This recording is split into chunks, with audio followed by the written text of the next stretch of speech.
জয় নিশ্চিত না হওয়া পর্যন্ত গাজায় হামলা অব্যাহত রাখার ঘোষণা নেতানিয়াহুর। অবরোধ আর অনাহারের মুখে যুদ্ধবিরতি আলোচনা নয় জানালো হামাস।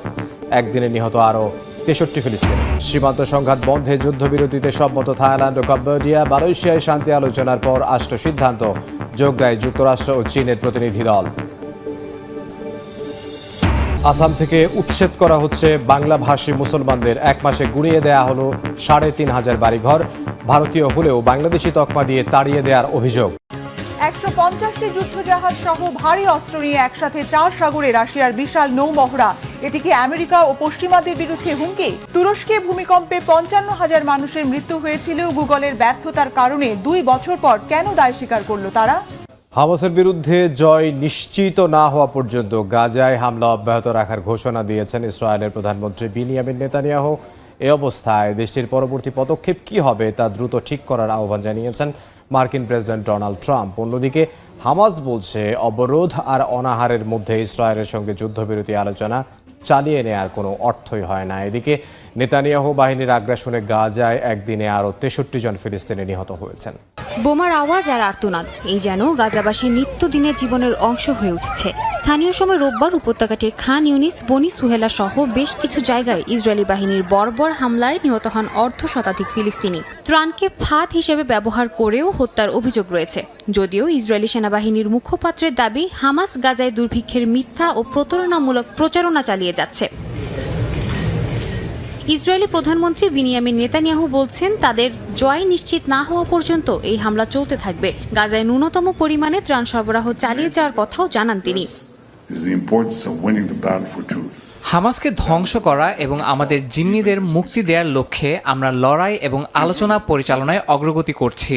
আমরা যে পথই বেছে নিই না কেন, আমাদের মানবিক সরবরাহের ন্যূনতম প্রবেশের অনুমতি অব্যাহত রাখতে হবে। তবে লক্ষ্যে পৌঁছানোর জন্য আমরা লড়াই চালিয়ে যাব। টানা ৫ দিন সীমান্ত সংঘাতের পর অবশেষে যুদ্ধবিরতিতে রাজি হয়েছে থাইল্যান্ড ও কম্বোডিয়া।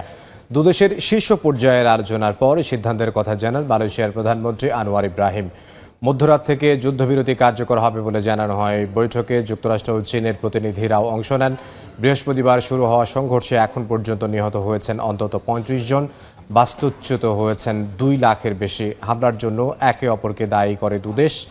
অবশেষে মালয়েশিয়ার মধ্যস্থতায় শান্তি আলোচনার মাধ্যমে বিনা শর্তে যুদ্ধবিরতিতে রাজি হলো দুদেশ।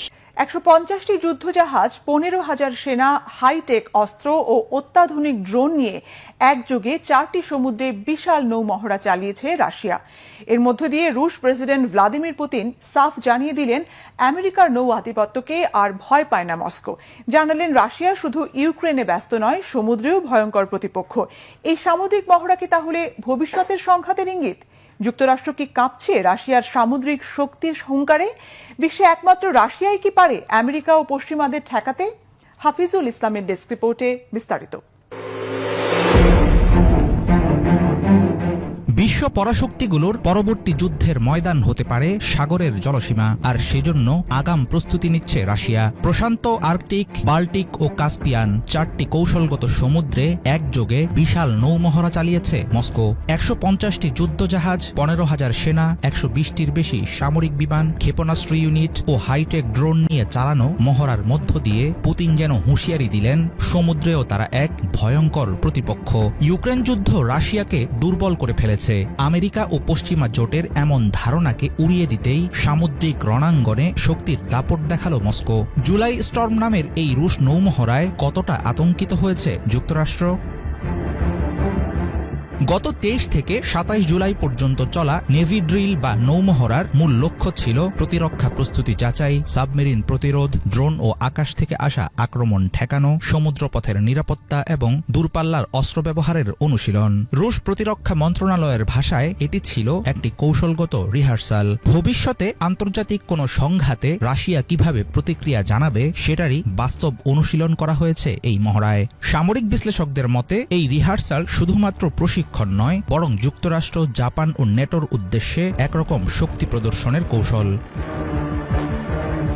জলবায়ু পরিবর্তনের ফলে আর্কটিক অঞ্চলে উন্মোচিত হচ্ছে নতুন নতুন নৌপথ ও সম্পদের ভাণ্ডার। সেখানে আঞ্চলিক আধিপত্য বিস্তারের লড়াইয়ে এক ধাপ এগিয়ে থাকতে চায় রাশিয়া। সেই সঙ্গে একাধিক মহাসাগরে একযোগে অভিযান চালিয়ে মস্কো দেখাতে চায় যুক্তরাষ্ট্রের নেভাল সুপ্রিমেসি বা সামুদ্রিক আধিপত্য এখন আর অজেয় নয়, বরং আর্কটিক থেকে কাস্পিয়ান পর্যন্ত সমুদ্র পথে বেশ শক্তিশালী অবস্থানে আছে রাশিয়া। সাগরের নিয়ন্ত্রণের প্রশ্নে কেউ যেন রুশ বাহিনীকে অবমূল্যায়ন না করে দেয়া হচ্ছে সেরকম এক সতর্কবার্তা। চীন ও যুক্তরাষ্ট্রের পরে বর্তমানে বিশ্বের তৃতীয় বৃহত্তম নৌবাহিনী রাশিয়ার। ইউক্রেন যুদ্ধে মস্কোভা জাহাজ হারানো সহ একাধিক বড় ক্ষতির পর প্রশ্নের মুখে পড়েছে রুশ নৌবাহিনীর সক্ষমতা। পশ্চিমা গোয়েন্দা বিশ্লেষকরা বলছেন, নানা রকম নিষেধাজ্ঞা ও বাধার মুখেও ড্রোন, সাইবার সিস্টেম ও হাইপারসোনিক ক্ষেপণাস্ত্রের মতো যুদ্ধের মডার্ন টেকনোলজিতে বড় আকারের বিনিয়োগ বাড়িয়েছে রাশিয়া। সামরিক ও অর্থনৈতিক চাপে থাকলেও নিজেদের অস্ত্র ভাণ্ডার ও মিলিটারি পাওয়ার উন্নত করে তুলতে চাইছে মস্কো। ইউক্রেন যুদ্ধকে কেন্দ্র করে পশ্চিমাদের জোটবদ্ধ প্রতিরোধ রাশিয়ার জন্য মাথাব্যথার কারণ হয়ে দাঁড়িয়েছে ঠিকই, কিন্তু সামরিক আধুনিকায়নে মোটেও কমেনি দেশটির গতি।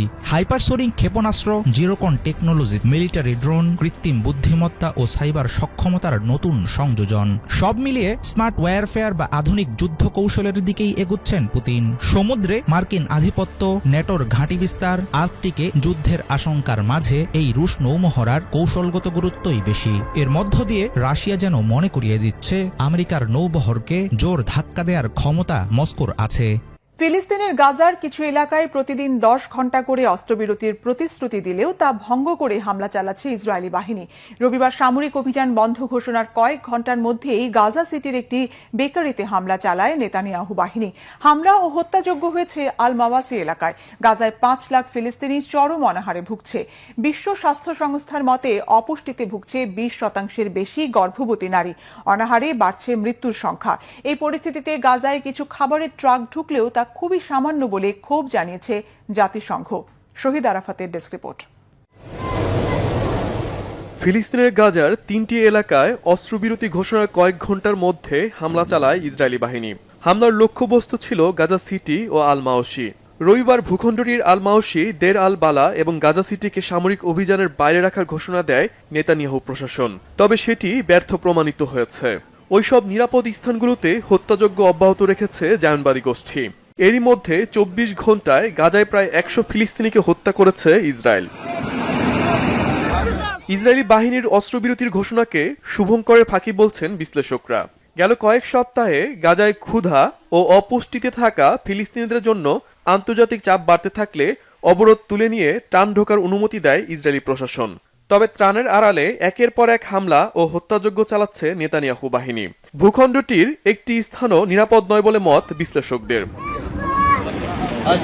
এদিকে গাজায় ত্রাণ ঢোকার অনুমতি এবং নতুন করিডোর অনুমোদনের পর থেকে কিছুটা খাদ্যের দেখা পাচ্ছে ফিলিস্তিনিরা। জর্ডান ও সংযুক্ত আরব আমিরাত আকাশ থেকে গাজায় ত্রাণ ফেলছে। বিভিন্ন স্থানে বিশৃঙ্খলভাবে ত্রাণ সংগ্রহ করতে দেখা যায় ফিলিস্তিনিদের।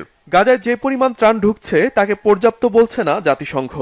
সংস্থাটির মতে গাজায় অন্তত 5 লাখ ফিলিস্তিনি দুর্ভিক্ষের পরিস্থিতিতে দিন পার করছে।